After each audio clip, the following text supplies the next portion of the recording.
You a little short for a stormtrooper?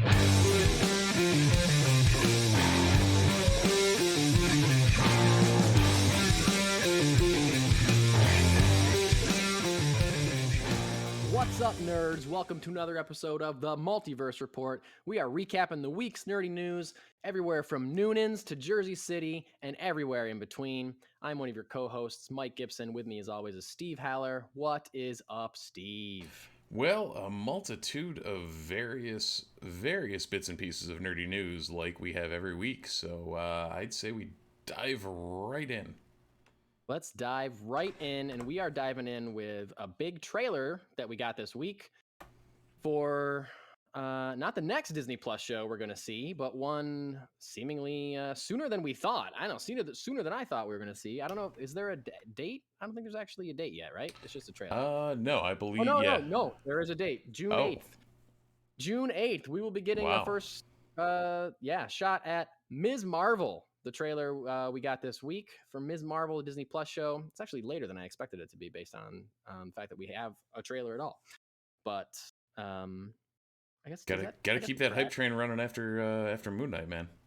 So it's gonna be we're on the Disney wagon. We are Moon Knight directly into Kenobi, directly into Ms. Marvel. So okay, yeah, that makes sense. I guess that does make sense now because they're not gonna have. And they'll not be yet anyway.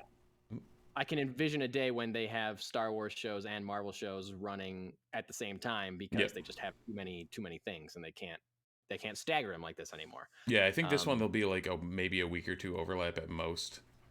So similar to what we saw with a couple other shows throughout, but nobody debuting at the same time because Kenobi's what, May 24th, 25th? Yeah, but you're right. I think it will definitely overlap. Yeah. So but barely, like you said. Yep. So we'll see. Interesting. Initial thoughts, Mike? I don't know how much familiarity you have with Ms. Marvel in general, but I have a fair amount. Okay. I haven't read any full runs. I've read a couple single issues. Yep. I've played her in the not great Avengers video game. It's fun, but I was gonna say that game can be summed up as good, not great. Good, not great. Yeah, fun. Or fun, not great. Yeah.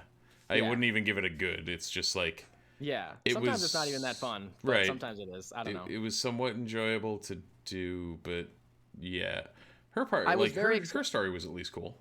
I was very excited to have her in it and have it be focused on her. I thought that was a really cool angle. Right. It was like a cool way into the game.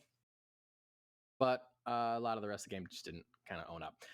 No, I like Ms. Marvel a lot. I think she's a great character. I think she's got like Peter Parker vibes, or early young Peter Parker vibes, I think. Like a kid struggling to manage her kid life with being a superhero at the same time. So for anyone who doesn't have the background on who Ms. Marvel is, there you go. Yeah. Kamala Khan, she is the first Pakistani-American superhero that has been out at all. Her whole background was she was absolutely obsessed with Captain Marvel and everything that Carol Danvers had done. She was like a super fan of what was going on with Danvers and the whole Captain Marvel thing. And in the comics, when the Terrigen Mists were released, which you can look up anything involving Inhumans, she gained these crazy powers. And in MCU continuity, anything that says the word Inhumans is effectively blackballed and not going to be mentioned or seen after that show. So I'll be curious where they take it, but she basically gains powers, becomes a superhero herself. She's a teenage superhero that's seemingly a little more street level, but her power set is weirdly not cosmic, but like probably her power set's probably higher than what she normally she punches a little below the weight of what she probably could do, but as a teenager we'll give her that. So yes, I really did like, thank you for that rundown and background on Kamala Khan. I like this trailer a lot. Yep. I thought it was like it seemed fun. It seemed like kind of like a fresh thing. It was cool to see another little kid, or like a teenager version instead of just Peter Parker. Now there's I don't know, because Peter Parker, that was what was cool about the MCU's version of Spider-Man, is that like, oh, he's actually going to be a child. Right. That's great. And since they've only done that once before, this still feels like very fresh and interesting and fun. I thought they nailed. It seemed like they nailed a lot about her character, her feistiness, her obsession with Captain Marvel, her wanting to be a superhero, her loving the Avengers, like all that stuff was like really on point. They show the character she's a Muslim. They show Muslim worship going on in the trailer. I think that's super cool.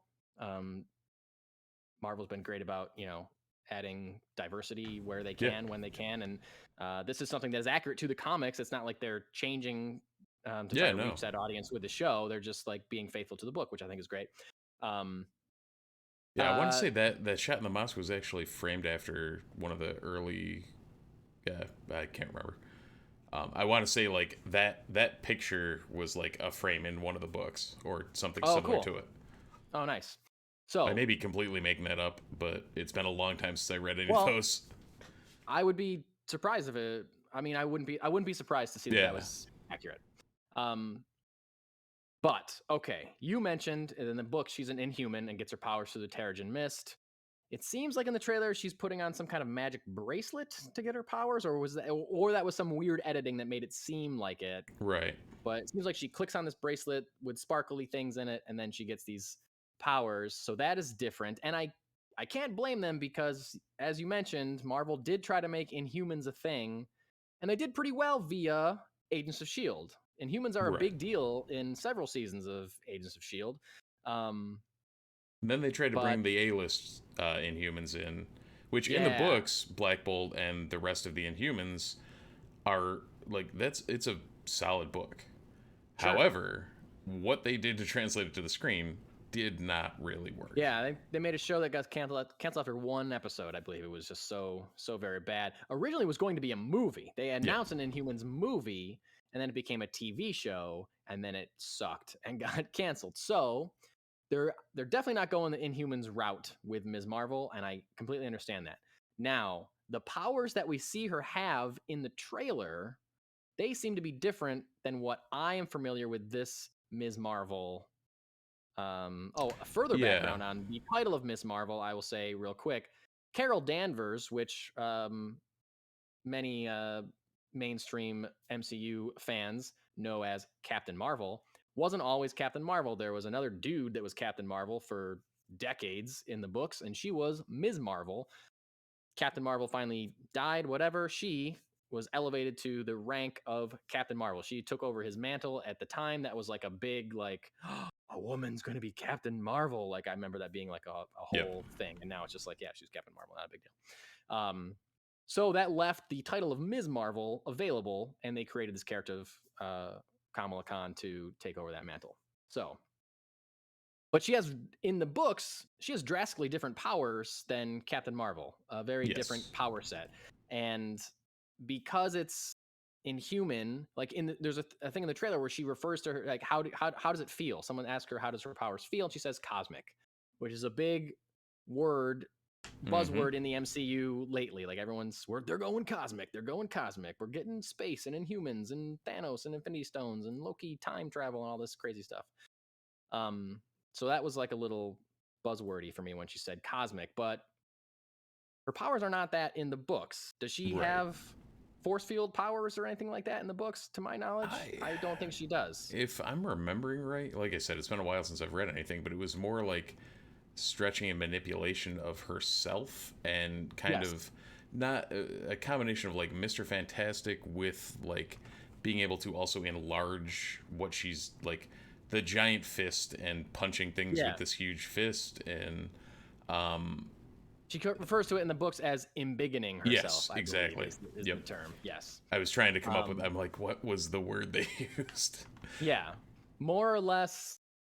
Yeah. Very similar to Mr. Fantastic, but not quite the same. I'm not sure how they exactly differentiate it, but, she can't necessarily, I mean, maybe she can. I don't know. I don't think so. She can necessarily like stretch her body like Plastic Man or something. Or right. I think there's probably like some limitations maybe. Right, but I know like they actually did show at one point in the trailer they showed like her fist being significantly bigger than it, like that glowy purple, and that's what it's often represented as, is that kind of purplish hue of for anyone who reads comics, like it kind of looks like Glob's body and the way the X-Men Glob is represented, but in a bigger form around her body.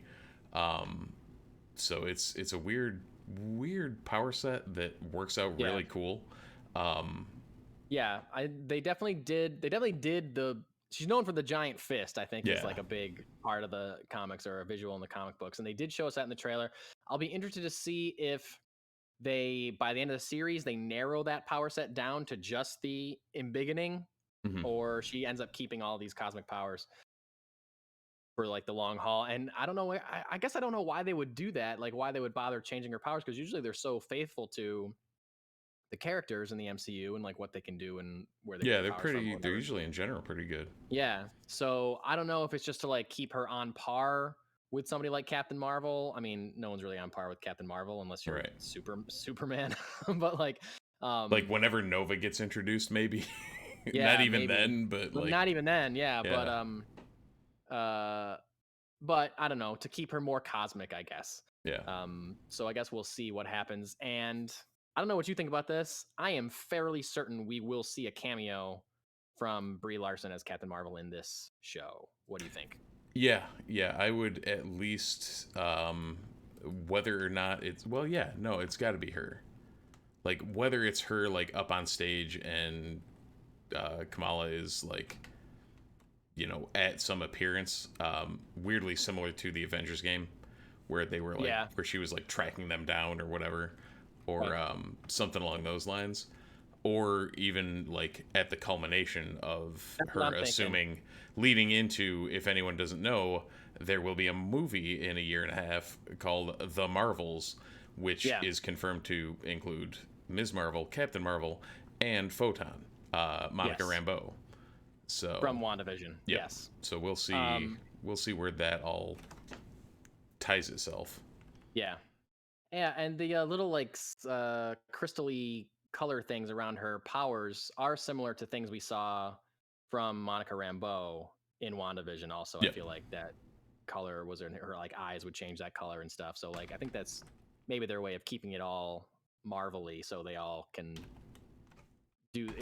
have a similar look to their powers maybe when they team up. But I wouldn't be surprised if we get both those characters, Monica Rambeau and Carol Danvers, in this show. I can see it being like last episode, end of the last episode, or even post credits, mid credits scene, like, hey, we hear you're doing good work, or something, like, you know, something a little cheesy like that, but something that leads into Captain Marvel 2, which we now know is called The Marvels. And for the record, I screwed up which version of Monica Rambeau we saw. I believe it's Spectrum that we saw. So over the years, I think it's been Spectrum, Photon, and Pulsar Monica Rambeau has been known as. So she's had a couple of different names. They've kind of tossed her around a little. I am furious at you for making that mistake, but I appreciate that you admitted that you were wrong and corrected it as soon as you remembered. Thanks, Mike. We're here for factual information only. That's right. Factual, fictitious information. All right, so Ms. Marvel trailer coming out June 8th. I'm pumped. And I think it was smart of them to release this trailer the week before we're getting Moon Knight. Moon Knight is coming out next week, right? Wow. So we're back on track next week for having a spoiler section at the end. Yes. Yep. So can't wait for that. And I think it was smart of them to be like, hey, remember Marvel Disney shows? One's coming out and this one's coming out soon. So. Oh, damn it. I just realized what day Moon Knight's coming out. March 30th. 30th, right? Yeah. Yeah, which I was supposed to go see Bobby Weir and Wolf Brothers. So now I've got to wait for Moon Knight. Alas. That's fine. It's okay. To go see an awesome concert, I now have to wait to see Moon Knight. As long as you watch it before we talk about it. Fair enough. On Sunday. I can guarantee that. There's no way I'm going that long without seeing it. Cool. In other Marvel news, there was the latest post on productionweekly.com. I'm sure that's a website that we're all familiar with. Absolutely. I go there daily. It's a site that maybe we should start going there daily, to be honest with you, Steve. It's a site that tracks like current films and TV shows that are currently in production, like currently being worked on. I guess most of the posts are just like alphabetical lists of just show titles and things that are like being worked on currently. That's what I saw anyway on this post. And somewhere in the early parts of the alphabet, right in the D section, right around where it said Deadpool 3, which also made me excited. Just before Deadpool 3, what did it say? Daredevil Reboot. Oh. Daredevil Reboot. It was listed as a Disney Plus series with Kevin Feige as a producer. So there hasn't been any official announcements yet, but somewhere, someone in some capacity is working on a reboot of Daredevil for Disney Plus. Now, from what we know about characters appearing in Hawkeye, and from what we know about characters appearing in Spider-Man No Way Home, one can only assume this will be a continuation of the Netflix Daredevil show, Daredevil Season 4. I mean, that's what I'm hoping for, unless it's a reboot with just the same cast. That would be awful. Yeah, I really don't want that. Right, we've already got Vincent D'Onofrio back. We've already got Charlie Cox back. Yeah. Why would they not stick with that continuity? And I get and we have all of the Defenders series that have now officially launched on Disney Plus. So why they would try and branch off with the same cast to a different timeline, I don't know. It would seem like just following this up would be the rational thing to do. It really does, considering the popularity of the show. Yeah. And I don't think I'm sure Kevin Feige knows how popular that show was and how good a lot of those shows are, and how important they are to a lot of fans. Otherwise, he wouldn't have bothered to bring back those two actors. I don't think. Absolutely. He would have cast his own thing, like I assume he's going to do with the X-Men. I think he's going to be like, this is MCU X-Men. It's different from anything that came before. And yes, the Netflix shows were made in conjunction with Marvel, and they're supposed to be be in the MCU, but they kind of do and they kind of don't exist in the MCU. Yeah, because I mean, the original Daredevil was what, 2015? I think so. So if we're thinking about that, we're back. We're halfway through phase. Probably we're in phase 2 there still? Maybe early phase 3? It was after phase 1, because it was after the Avengers, because they won't stop talking about like the incident or whatever. Right. They talk. That's like the main way that they connect it, was they reference the invasion from the Avengers movie. Yep. So.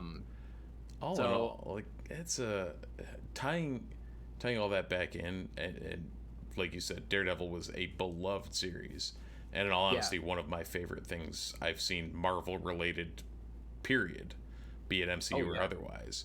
Absolutely. Just show me that hallway fight scene for hours on end. Yeah.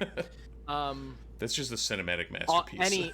Any of the hallway fight scenes. Oh yeah. Especially the one in season 3 that goes on for like 13 minutes long in and out of a prison. That was insane. I remember I watched it once, and then I went back and I watched again, and I noted the timestamp. I was like, how long is this? This is insane. Yep. And I guess we don't know, because sometimes people will do like one-ers like that, like one-shot scenes like that. And they'll like fake it. Right. And they'll like use creative editing, like someone walks in front of the camera or whatever. So it just that's a cut. Like it looks like it's still one shot, but it's actually just like they cut it real quick right there, or around a corner, Yep. So I don't actually know if it was in one shot, but no matter what, it is really incredible. I know the notorious one from season 1 has been confirmed as a one shot. Oh, like, yes. I saw the behind the scenes on that, and that's a static camera too. So like that's not even moving, which is how you can really tell. Yep. Yeah. But yeah, any of the cinematography from that show was just like above and beyond everything. Speaking of the fights, speaking of the viciousness, and speaking of the version of Kingpin that we saw in Hawkeye, which was a little different, definitely PG-13'd. Do we want a Disney Plus season 4 of Daredevil? I guess is my question. Like, the answer is yes. I want more Daredevil, but right. Do we want a Daredevil that's not going to be the Daredevil that we got for seasons 1, 2, and 3? Because I don't think I can't see the MCU making an R-rated Daredevil for Disney Plus. I just can't. I don't think it's going to be the same. How far are you through Zdarsky's run? 0%. Okay. I couldn't remember if you had said you were starting it or not. No, I need to. I know it's on the list. Yeah, I know. So if they're going to shortchange it and not run a effectively R-rated version of Daredevil out there, did they do D'Onofrio dirty in Hawkeye and bring him to PG-13 with that version of Kingpin just to reintroduce him into a show that was already going to be PG-13, and then they'll spin it off into something that's R-rated? But if they're not going to go to the I don't want to say darkness, but the darkness of what those Daredevil series were, to me, bring in that Zdarsky run and make it be a Matt Murdock retrospective or introspective, and turn it into a more character-driven run than relying on the visceral nature of that show. Think of that Punisher series. What we're not going to see a Punisher series 3. John Bernthal's Punisher is going to be him in the MC, for a Disney Plus new series. That'd be excessive. Punisher, that version of Punisher, which is the greatest version of Punisher. Yes. I don't know many people that are going to dispute that. I can see him working in a PG-13 world the way that I can see Deadpool working in a PG-13 world, in that maybe, I know we're getting Deadpool 3 and I know it's going to be R-rated, but maybe they don't get their own films. They just show up in other people's stuff. Right. And that allows them to be a little more PG-13 because it doesn't have, the whole thing doesn't have to, reek of their... Right. You don't have to get into character. The head of the, of the traumatized, brutal murderer vigilante. Yeah. God, that series was so good. It was so good. I know. And I was going to go off on a rant of, the people co-opting the Punisher that wouldn't understand what... Oh, God, I know. Go watch those series. If you are someone that is listening and you, for some reason, have a Punisher logo somewhere on something that you are wearing, especially with a blue line down it, go watch those series. Yeah. And tell me if that's what you think the Punisher was supposed to be, because that's what the Punisher has always been, and that was the perfect record, recreation of him, and they brought the pages to life with that. And Bernthal, no offense to Thomas Jane, who those that movie a lot. Yeah, they weren't bad. Yeah, I like that movie. It was just not the same. There was some weird energy. There's a different interpretation. It just wasn't as visceral and brutal. Yeah. But anyway, back to Daredevil. I am hoping that this means the entire cast is coming back. I hope that they can walk the line of PG-13 as hard as possible. The Batman is PG-13. There's some intense shit in that movie, So if they can do that, The Dark Knight is PG-13. You know what I mean? Same with that movie. True. So it's possible to make a very intense PG-13 version of this. Maybe it's just you get all the same stuff just without the blood. Maybe you don't see a guy impaling his own head on a pike. True. Maybe D'Onofrio doesn't decapitate someone with a car door effectively. With a car door, exactly. Right. Yeah. But I got chills thinking about that scene. That was... I know. But reminder, also, they are also working on an Echo series based on the character that we met in Hawkeye.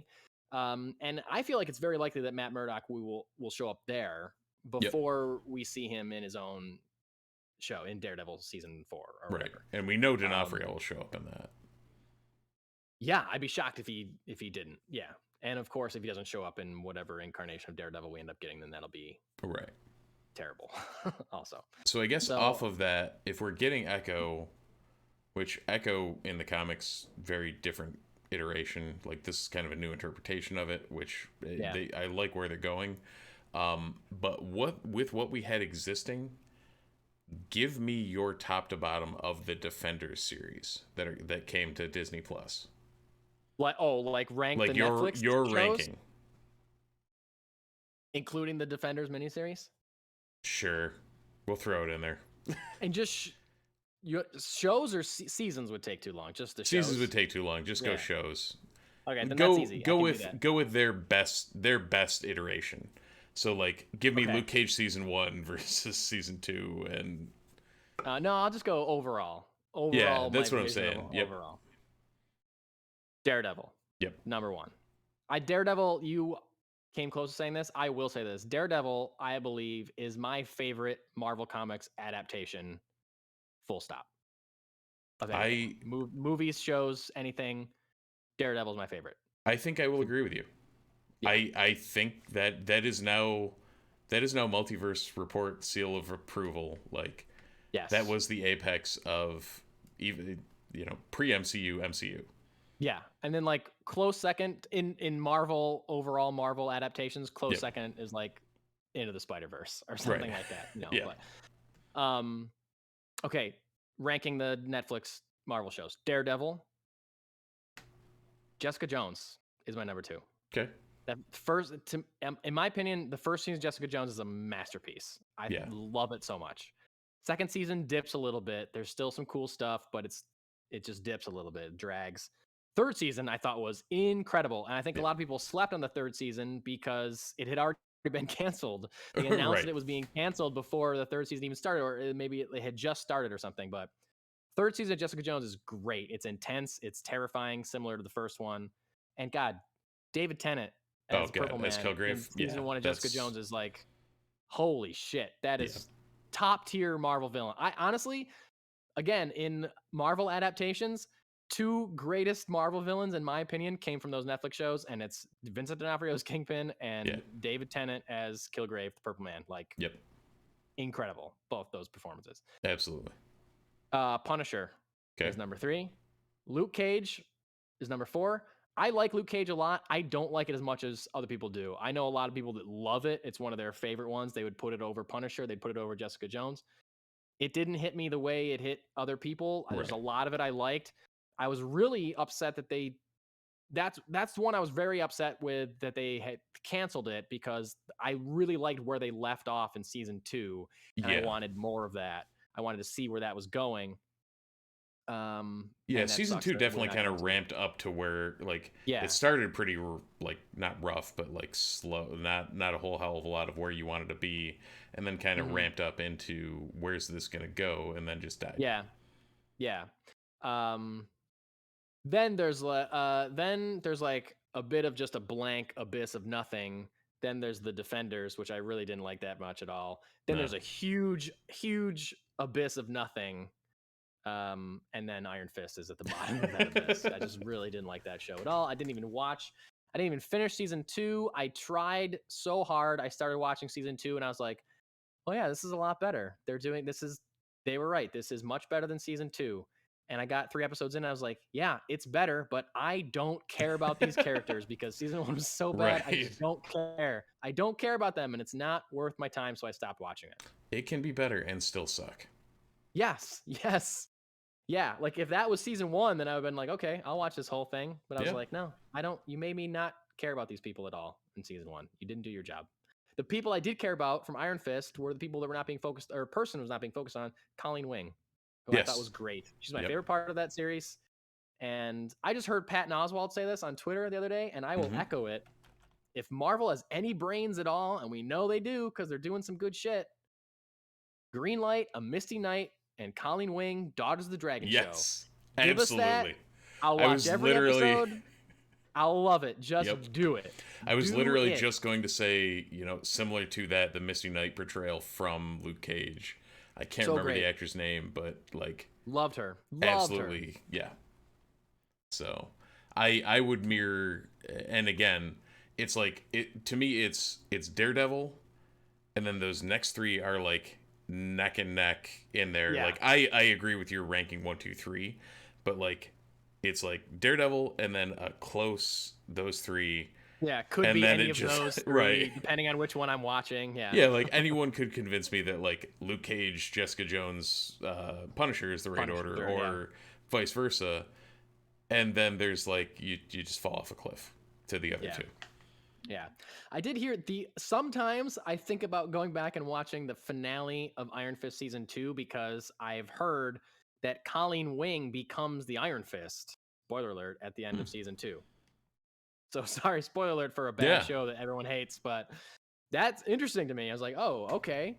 I would watch a season 3, maybe, if you give me Colleen Wing with the Iron Fist power. Great. The power that he never used ever. Like, he used twice in one season of that show. Yeah, that's so dumb. Huh. Weird. Weird. Whatever. Anyway, we're starting to go a little long here, but moving on to some different Marvel news. Samuel L. Jackson, who, while I was reading this, I realized he is 73 years old. Wait, what? Crazy to me. No. Samuel L. Jackson is a 73-year-old man. No, he's not. Crazy.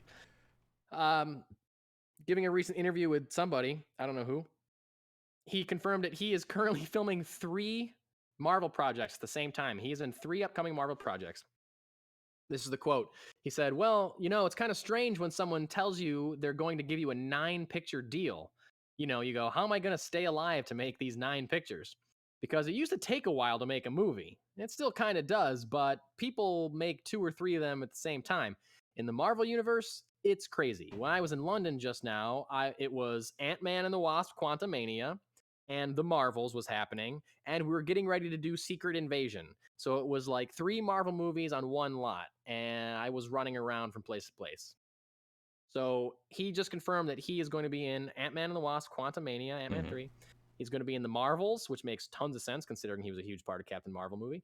And he's going to be in he's filming Secret Invasion, which we knew that he was in, along with Ben Mendelsohn. He also confirmed that Don Cheadle will reprise his role as Rhodey, War Machine.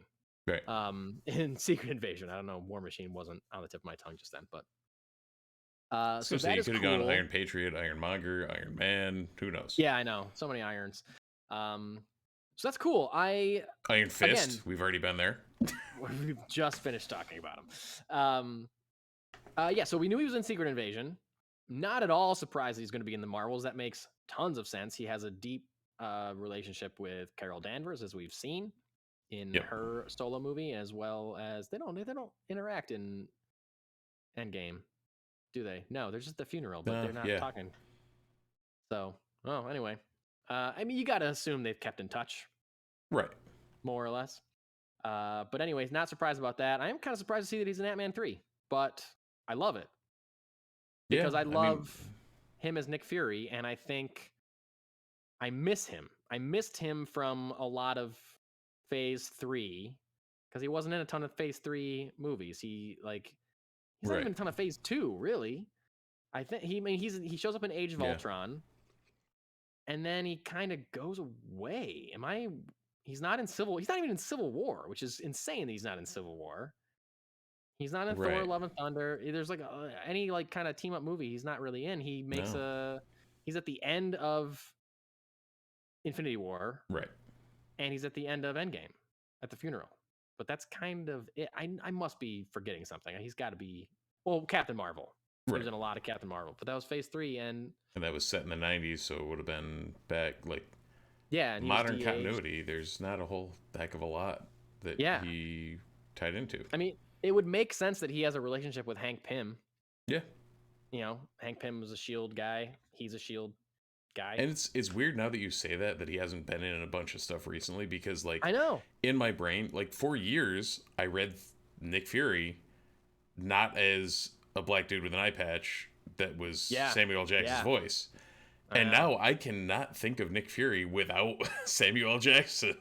I had a similar Flash the other day when I was like at work or something, and for some reason someone mentioned Marvel something. Yep. And I don't know. I just thought about I was thinking about like differences between what they do in the movies versus what they do in the books, and I was like, so many people don't know that Nick Fury was a white guy for like 50 years. Yep. Like so long. It was up until was it Ultimates? Was the first time they? Yes. Yeah. Yeah, the Ultimate Universe like based him on Samuel L. Jackson. Right. From what I know. Yeah. And now that's just how he is in main continuity from whatever crisis or crossover or whatever thing, blended universes. And now he's a black guy, and no one knows that he used to be just a crusty old white dude. Yeah. Crotchety old Secret Service dude. Yeah, cigar smoking. Yep. You know, gray-haired Logan without the stupid hair. Yeah, really. Logan with a gun instead of adamantium claws. Right.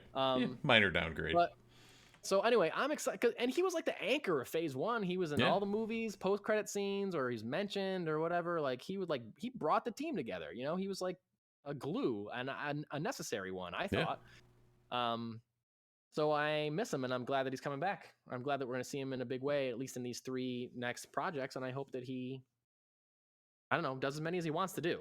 Yeah. Really. You know, I just feel sorry, I interrupted what you're going to say. Oh, I was going to say at that point, you know, you punch your own ticket. Like you've made the character. Yeah. Yeah. Like whatever you want to do it. Yeah. I mean, I know that it kind of destroyed S.H.I.E.L.D. in Winter Soldier, but then it's kind of just back like for no reason, I guess. It always ends up. Yeah, like classic comics rewriting stuff. But I mean, if that's going to be the case, if S.H.I.E.L.D. is just going to kind of exist again for no reason, if he doesn't want to do it anymore, then I want why am I blanking on her name? Oh, nope, Maria Hill. Yeah. I want director Maria Hill. Colby Smulders to step up. I was going to say. Yeah, and I feel like she would do that. Yeah, absolutely. Why not? So anyway, finally moving out of Marvel stuff, we have one DC story, which I'm very excited about. And any of you who have watched the incredible Harley Quinn animated series will also be excited about. We got news this week that there's one character from the Harley Quinn animated show that's getting their own spin-off show.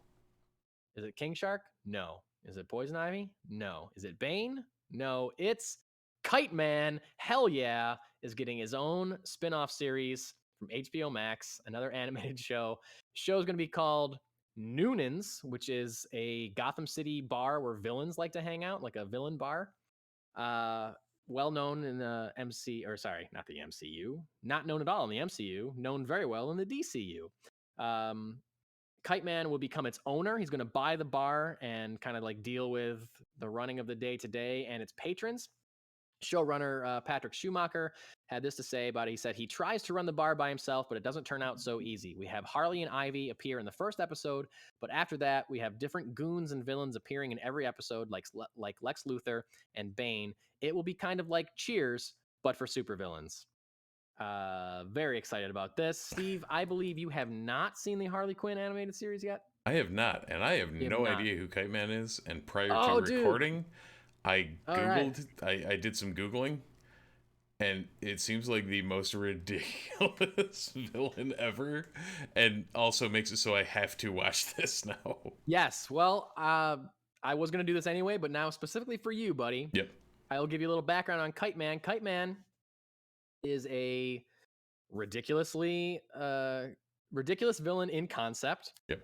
As many Batman villains are, because as comic historians know, the Silver Age of comics was all about just weird, crazy stories. And, you know, Batman certainly went through periods, you know, similar to the 60s television show where they're just throw random villains. Like, here's a gimmick, here's a King Tut villain, here's an Egghead villain, all these other, like, weird takes.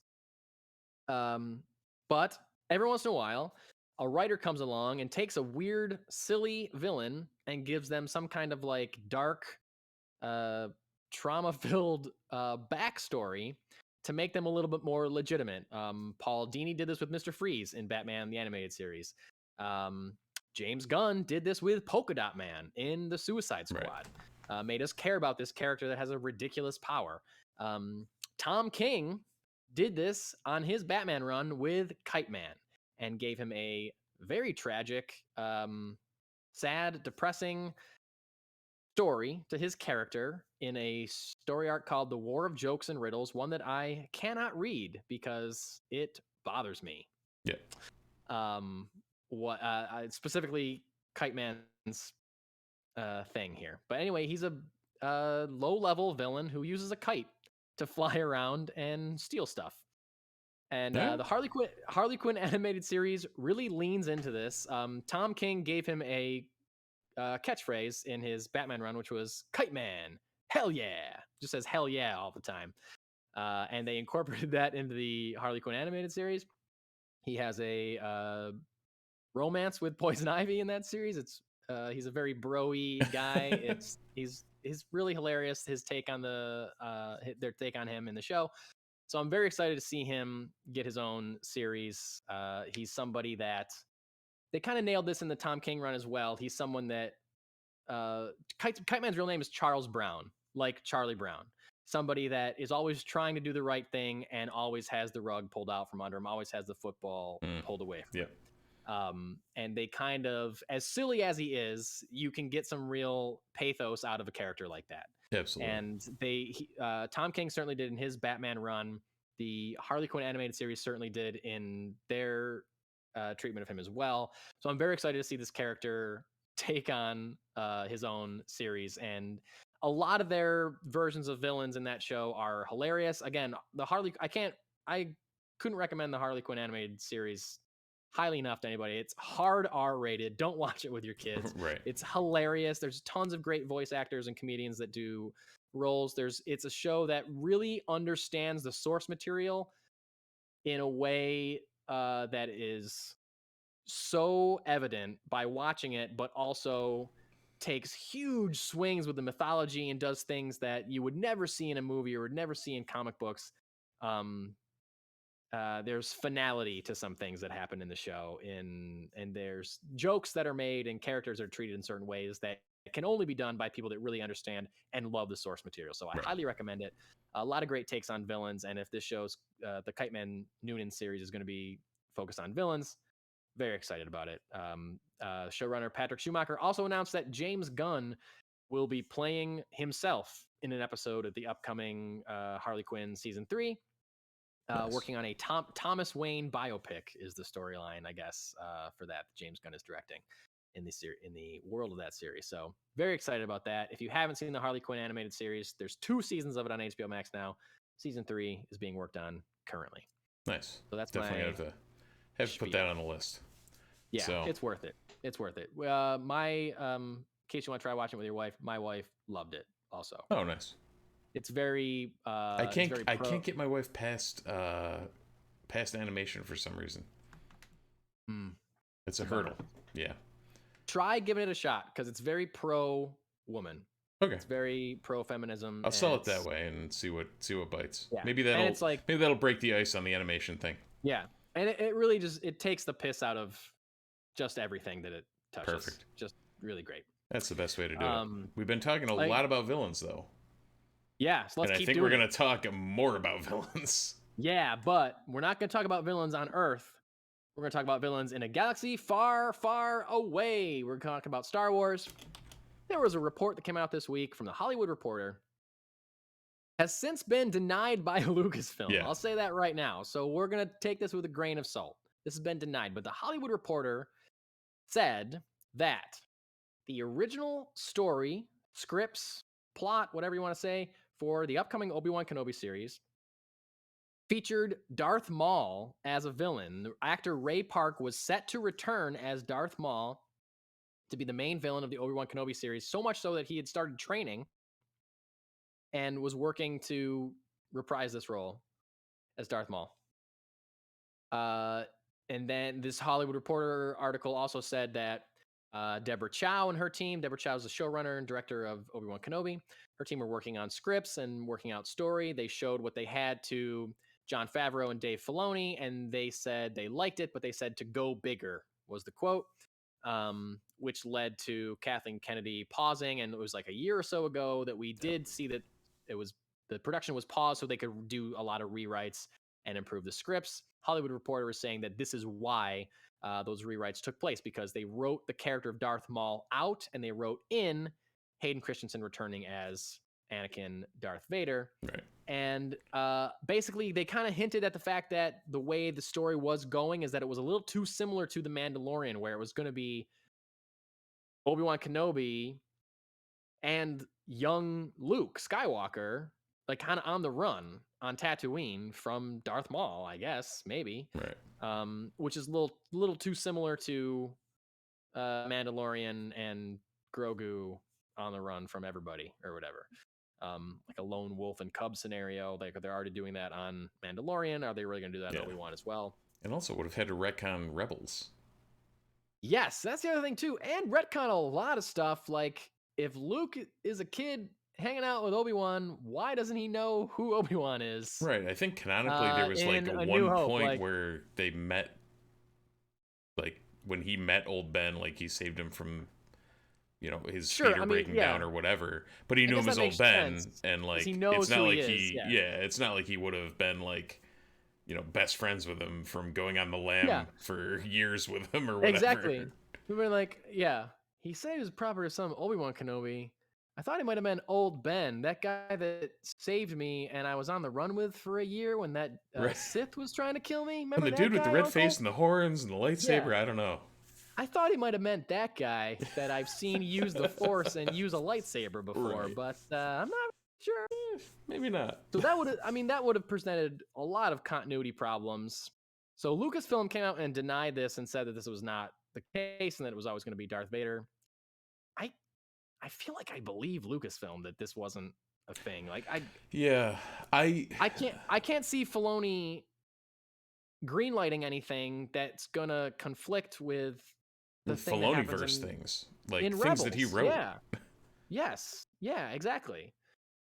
So I think the original Hollywood Reporter thing said that the original script was scrapped too because it was too dark or too like depressing.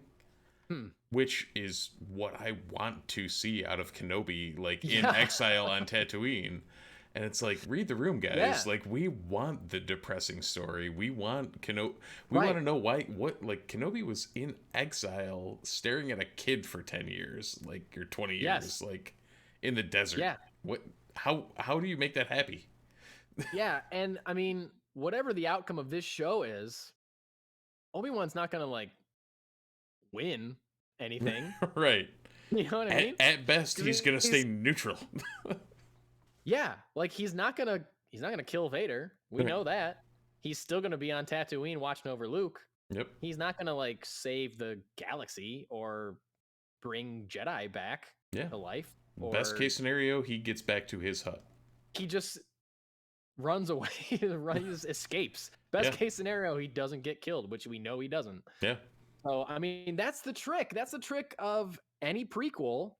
Mm-hmm. Any prequel is making it exciting despite us knowing what happens in the future. Like, okay, we know he's going to be fine.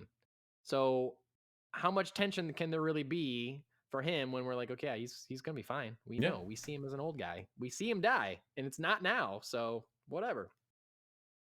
So that's the thread. That's the thread they're trying to walk. I mean, Rogue One obviously did great because, we know they steal the plans, but we didn't know, spoiler alert for Rogue One, that they all die at the end of that movie. Right. So that worked out because it was all new characters. But it's also kind of where the prequels fail because there's no real tension. We know what's going to happen to Obi-Wan. We know what's going to happen to Anakin. There's tension around how, but I feel like they dropped the ball on making that interesting. I don't know. So hopefully they can do the same with or do something different with Obi-Wan and make it. I guess he's got to fight those Inquisitors. Right. But we know what happens to at least one of those Inquisitors, the Grand Inquisitor. Yeah. Right. I mean, the Grand Inquisitor and the Fifth Brother both showed up in Rebels, so we know they at least make it 5 years into the future from where this starts. Right. So anyway, I don't know. It was an interesting report because I can certainly see them wanting to do more with Darth Maul. Yeah. And it makes sense that he would be in Obi-Wan, that he would have a vendetta against Obi-Wan, or Obi-Wan have a vendetta against him because he killed Qui-Gon. But give me Solo too, or Solo the series. Yeah, I know. Please. Star Wars Crimson Dawn. There you go. Just all underworld, all everything. Maul at the head, Kira, like, throw the money out, get Emilia Clarke, go for it. That's such a good idea. Yeah, Crimson Dawn. Yep. Please, Star Wars Crimson Dawn. Such a great idea. Kathleen Kennedy, as always, avid listener of the pod. Yeah, do it up. Yeah. We know you're listening, Kathleen. Thanks. We appreciate your viewership. She's watching us live on Twitch right now. Oh, right? Absolutely. Yeah, absolutely. Always is. We're just always too nervous to say anything to her, but we're saying it tonight. Hi. Make the thing that we want. We don't listen to all those other fans that don't want more Solo. We want more Solo. Yeah, anyway, and we also saw, like we just said, in Clone Wars and Rebels, we saw interactions between Obi-Wan and Darth Maul already, so it would be like a little like, okay, saw it already. Yep. Great. It'd be for the people that didn't watch Clone Wars and Rebels. They would be very excited about it, and everyone else would be like, well, you've seen it before. Yep. But anyway, so that's some Star Wars stuff that, I don't know. I am very excited that Obi-Wan's coming, I don't know, just soon. Yes. It's the end of May, I guess. We're just getting closer and closer. Very excited. You had me, McGregor. Yeah, for sure. Moving into comics, we got a cool update that DC is putting out a series called Riddler Year One, written by Paul Dano. That name sound familiar? It should. He's the guy that just played the Riddler in the Batman that just came out and is bringing in hundreds of millions of dollars to the box office. It's coming out this October. Art will be by Steven Subic. I'm not sure how to say that last name. And by the way, the artist was not mentioned in the original announcement from DC, which I think is bullshit. Yeah, seriously. Like, yeah, I know you got a celebrity writer, sure, fine, but he's not drawing it. So tell us who the artist is, please. Come on. For the record, knowing various Central European, that's probably, I'd say Subic. Subic? Yep. Steven or Steven? I don't know. Go with Steven. Steven Subic. All right, let's do it. It's going to be an origin story for the Riddler. It says year one, obviously. It seems like this is going to be the version of the Riddler that we saw in the Batman, which is very different from normal DC continuity Batman. But, DC has this year one banner that they every once in a while will do they've done Batman, they've done Robin, they've done Batgirl year one. I don't know if they ever did a Superman or other like stories, but year one is a banner that DC uses for a lot of like retellings of origins, or if they're going to make like, here's your definitive origin story for this character. This is it. It's called year one. So they're doing that for the Riddler. It's going to focus on what turned him from a Gotham City nobody into the brutal villain that we saw in the Batman. I think it's very cool that Paul Dano is writing this, that enjoyed the character enough. I felt he knows the character enough to be able to write this. And I don't know if this is going to be a new just a new thing that happens all the time. But if you remember, a few months ago, we got a Penguin story written by Danny DeVito. Yeah. In a Batman villains anthology, which, by the way, I don't know if you read that, but it's about Penguin and Catwoman being in love and figuring out a way to vaccinate the entire planet against COVID-19. That's the story.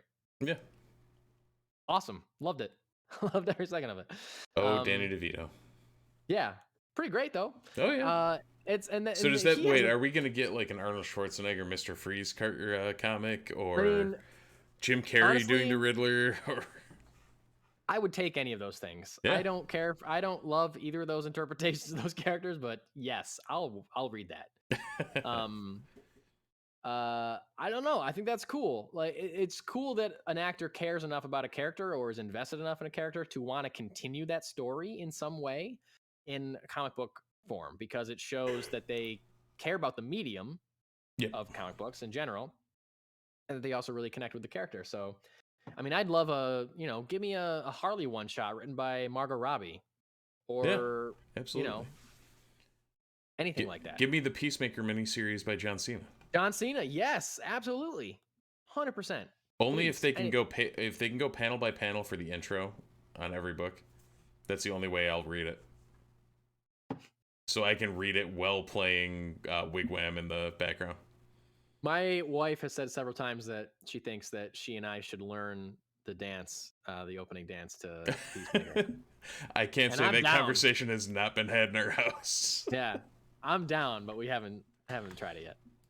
Maybe by season 2. I'm pretty sure by season 2. I'm sure season 2. This is my prediction for Peacemaker season 2.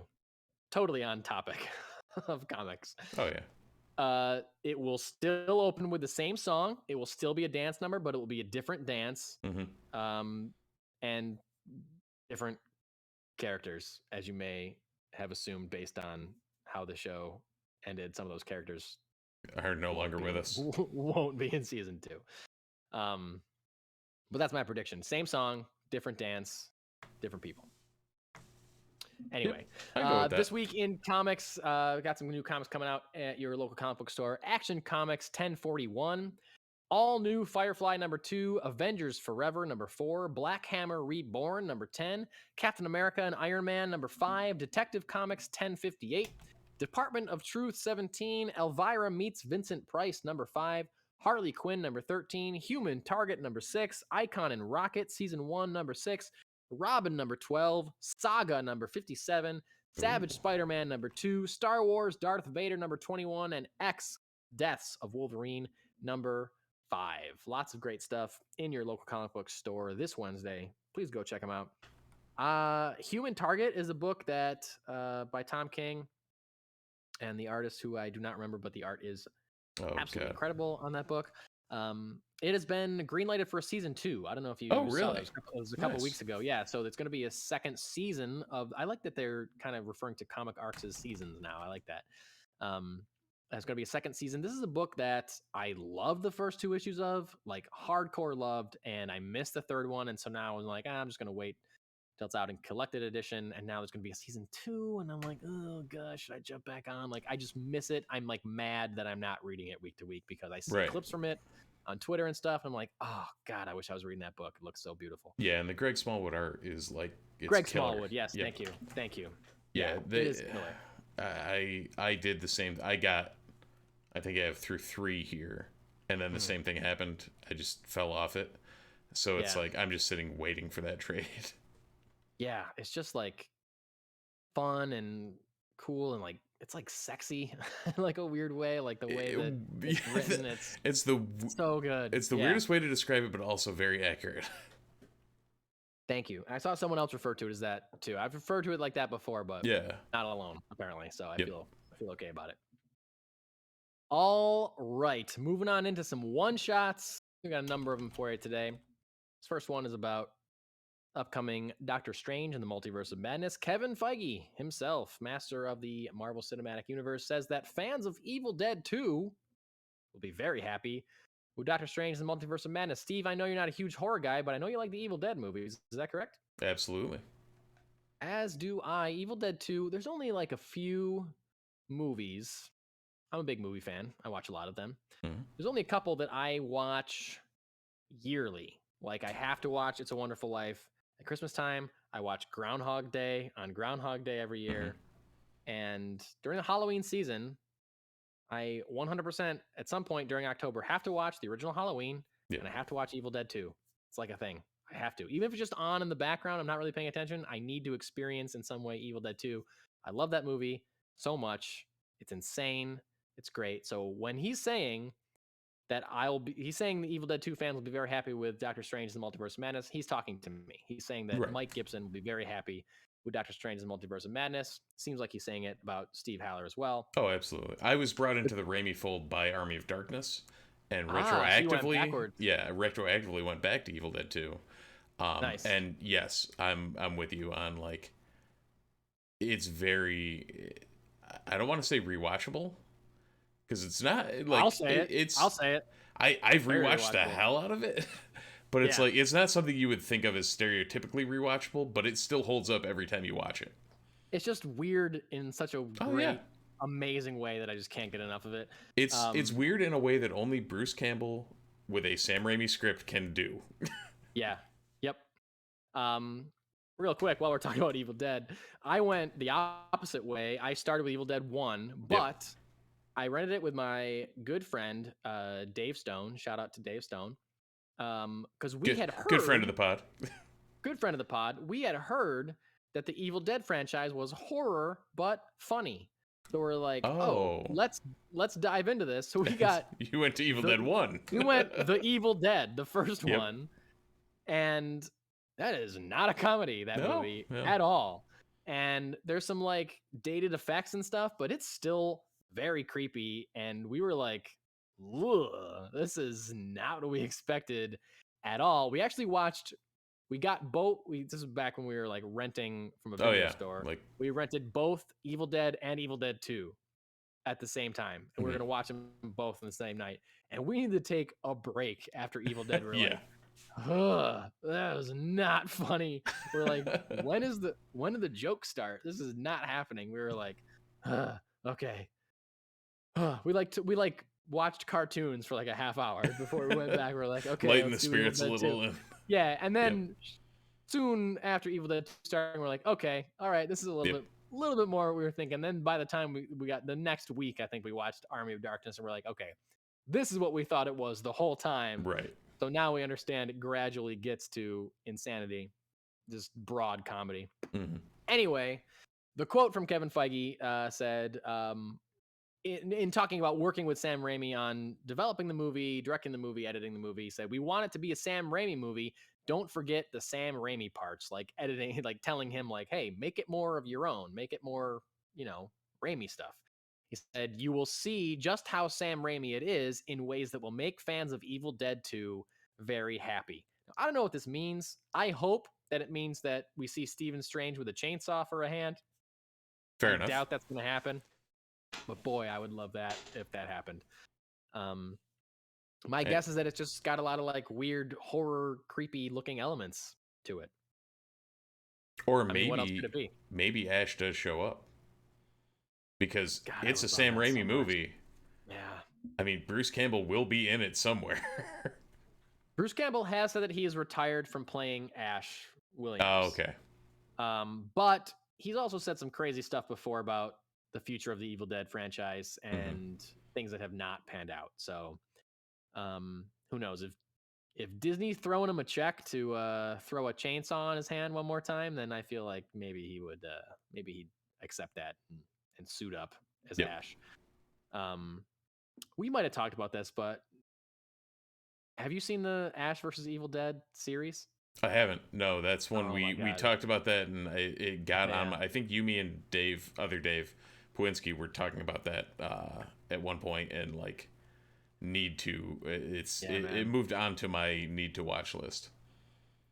Yeah, like going in, you're like, this can't possibly be as good as Evil Dead 2 Army of Darkness, and it always is. There's 3 seasons of it, and every one of them is like, yep.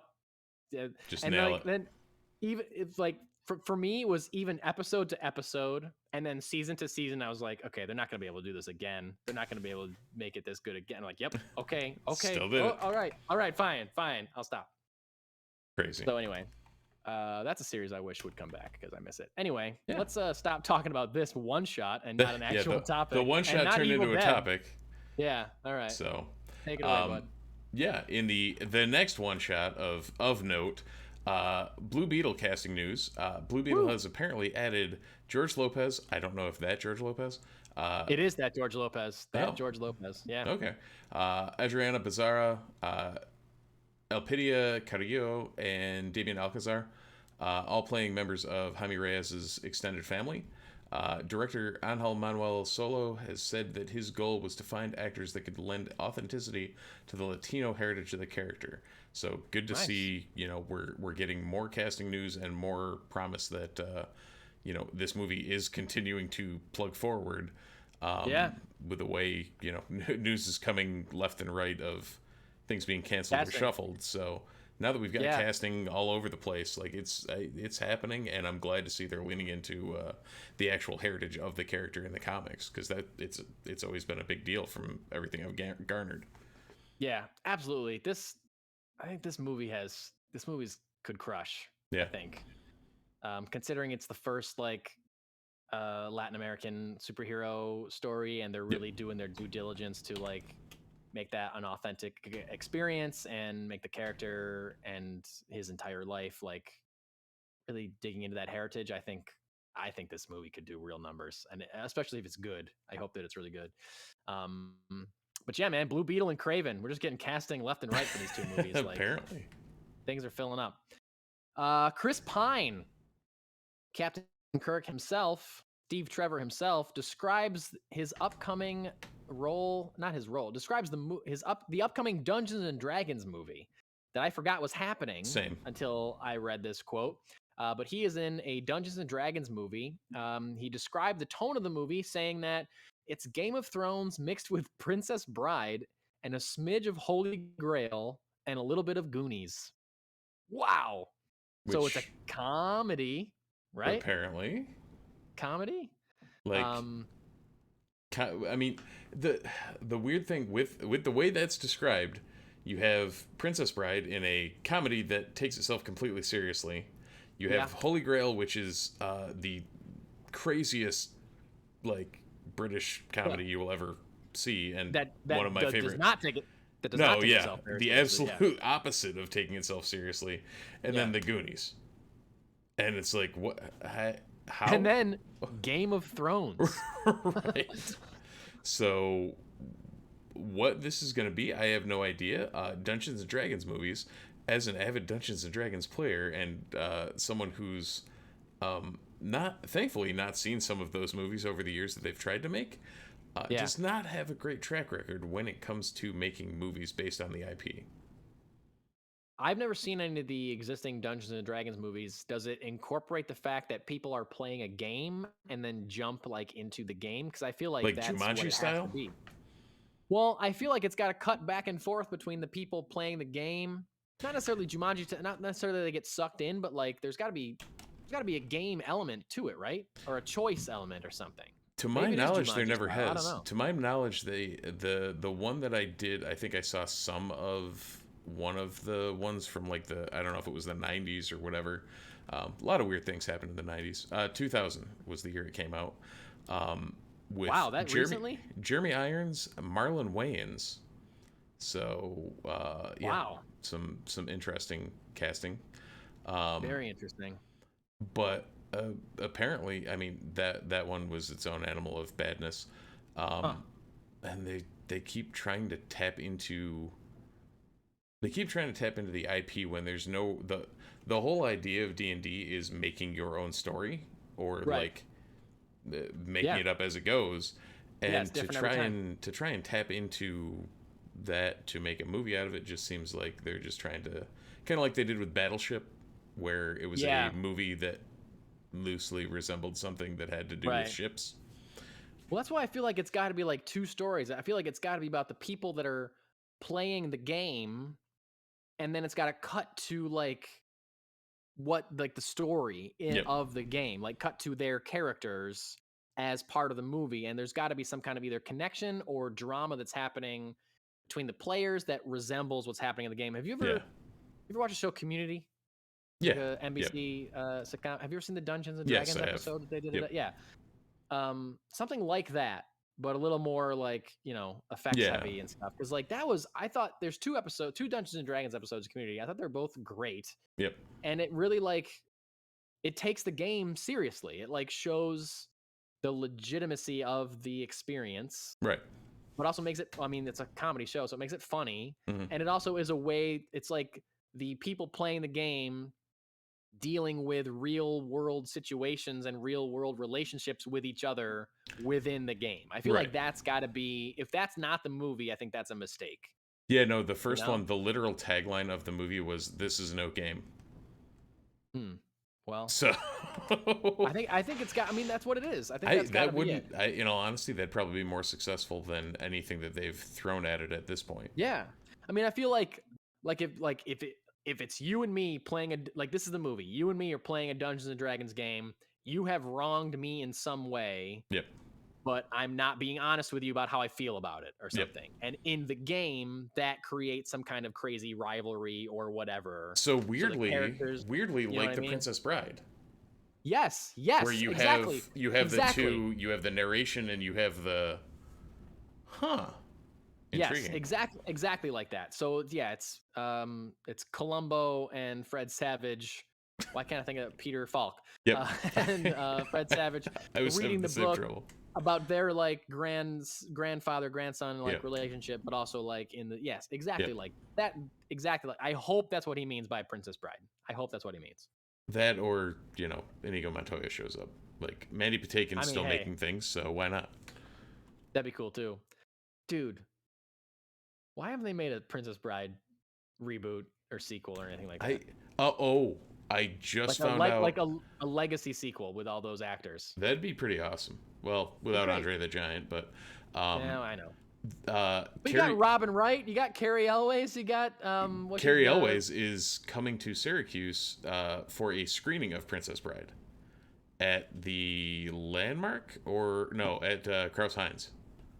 Whoa! I just looked it up today randomly, and can we get press passes? That'd be awesome. Maybe we should. We should see if we can figure that one out. Hey, that'd be amazing. Shoot your shot. We'll see what we can do. Hey, dude. I don't know. What's up? Hey, how are do you like Star Wars? We should not only ask him about Star Wars. We don't even talk to him about Princess Bride or anything. Absolutely. You like Star Wars? He'd be like, nah, I don't really like it. Well, if you did like it, who do you think would win in a fight? The best interview ever. That would be amazing. That should be our shtick. But we like get interviews with actual celebrities and we don't ask them anything that means anything. Ask them about the completely wrong IP. Yeah. William Shatner, what are your thoughts on Batman? Yeah. That'd be great. I would do that in a second. Well, let's figure out how to do that. That'd be fun. If we could interview Carrie Elways about the Marvel Cinematic Universe. Yeah, why not? But for real though, like even Fred Savage is still around. Like I feel, oh my God, Steve, how is there not a movie where Fred Savage is reading to his son the sequel, either a sequel book about the Princess fucking Bride? This is the greatest idea I've ever had. Nobody take it. Nobody take this idea. I'm gonna pitch it to Carrie Elways when I interview him in Syracuse in a couple of weeks. There you go. How is that not a movie? Yeah. And then it's like that's your way into a legacy sequel with Carrie Elways and Robin Wright and the guy that you just mentioned whose name I don't remember at all. Mandy Patinkin. Yep. Mandy Patinkin. Yes. Yeah. Like at least get those three. At least get those three and you're good. No, he died in the movie. Never mind. I was gonna say get Christopher Guest. Maybe like a ghost or something, a six-figured band. That's a good idea. Great. Yeah. That is a good idea. Why is nobody making that movie? These Hollywood. Things I don't know, man. Hollywood. Kathleen Kennedy, we know you're listening. We talked about it already. We already established you're listening. This is a good idea. I'm like mad. I'm mad that I'm thinking of this and it doesn't already exist. It's insane. That movie is beloved. It seems like a no-brainer. Movie. Yeah. My wife still has not seen that. I know I'm failing. She's failing, Steve. She's an adult. Fair. You take it upon herself to see The Princess Bride. Wow, that's okay. I'll move past it. It's hard for me to move past the fact that movie doesn't exist. But we are moving from one beloved IP to a combination of two beloved IPs. Oh yeah. Yes, we are, as it has been officially announced that Dr. Emmett Brown himself, Christopher Lloyd, has joined the cast of Mandalorian Season 3. Oh, wow. You skipped one. But we can do that one now. Oh, I did. Because that wasn't in my little rundown. So Oh, it's not? No, it was. I copied it over wrong into my podcast notes that I was putting the timestamps on. Okay. Well, we can do that now. Okay. Cool.